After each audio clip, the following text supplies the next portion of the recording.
Hello everyone. In the last video we introduced Makerbase new product MKS DLC32 suite. This video mainly introduces the main usage of MKS DLC32.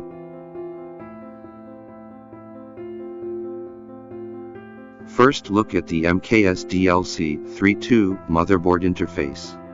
If you have used the MKS DLC motherboard, you will find that the interface is basically the same.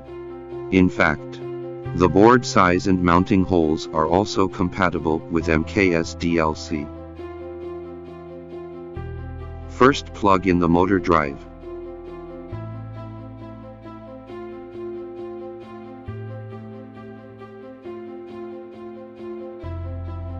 Then connect the display.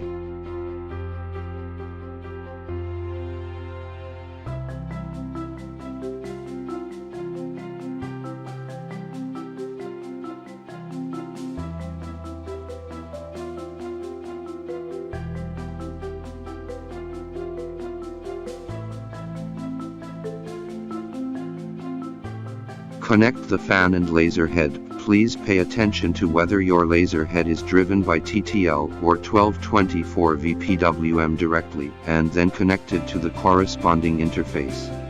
Then connect the X-axis end stop and motor.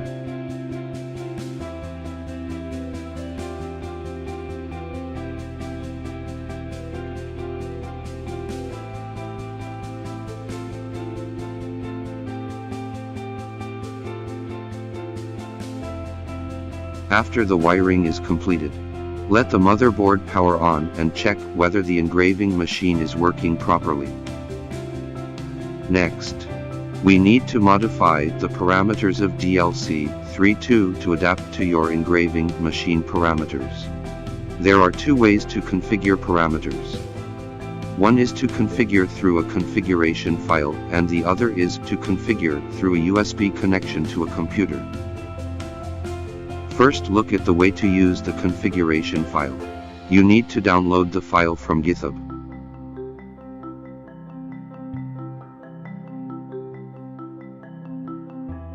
Unzip the downloaded compressed package. Find and open the dlccfg.txt file. Here you can see the explanation of the corresponding parameters. Parameters can be modified here. Modify the corresponding configuration items according to your engraving machine needs.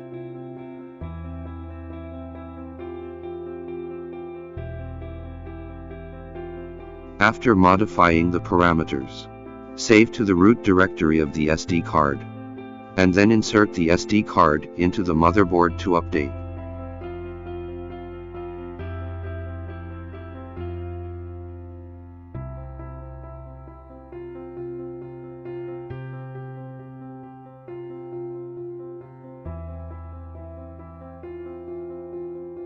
After the update is complete, power on again and it can be used normally.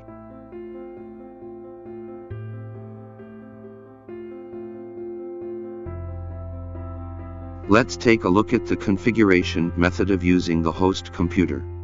Open the laser GRBL or light burn software or other serial port tools on the PC, and modify the configuration items. Here we take laserGRBL as an example. For specific configuration commands, please refer to MKS GitHub. Use USB cable to connect motherboard and PC, and then select the corresponding COM port and click Connect. After the connection is successful, click the menu GRBL, and then select GRBL configuration to modify the parameters. Double-click the value of the parameter that needs to be modified, and then enter a new value.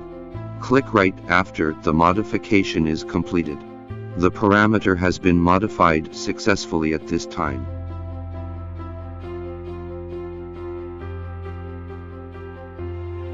The offline control interface of MKS DLC32 is very friendly, as detailed below. The main interface of the touch screen can display the current coordinates. laser power, Wi-Fi connection status and other information. The laser control interface can perform low light turn on, half power turn on, and turn off operations on the laser head.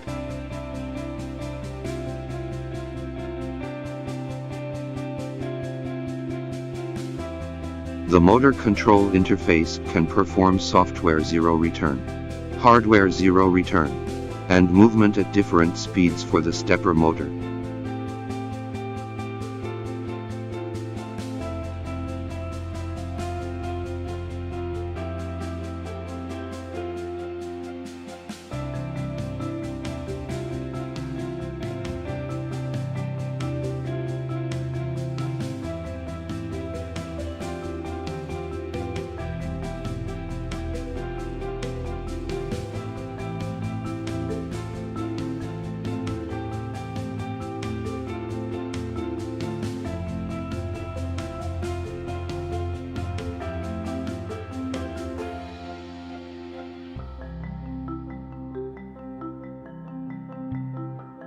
The tool menu is mainly used to connect the DLC32 to the internet.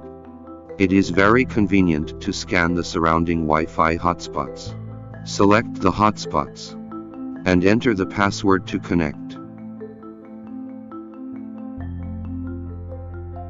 In the engraving interface, you can select the NC file on the TF card for offline engraving. In addition, you can move and patrol before engraving. By the way, if the NC file is relatively large, the patrolling speed is slower. You can use MKS NC tool to processing the NC file can greatly speed up the patrolling speed.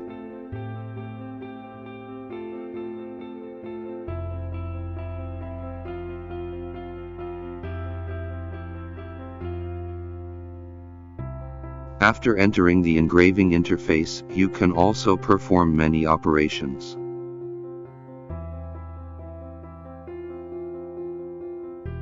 First, click the Wi-Fi icon on the home page to connect to the hotspot. Choose a hotspot to connect.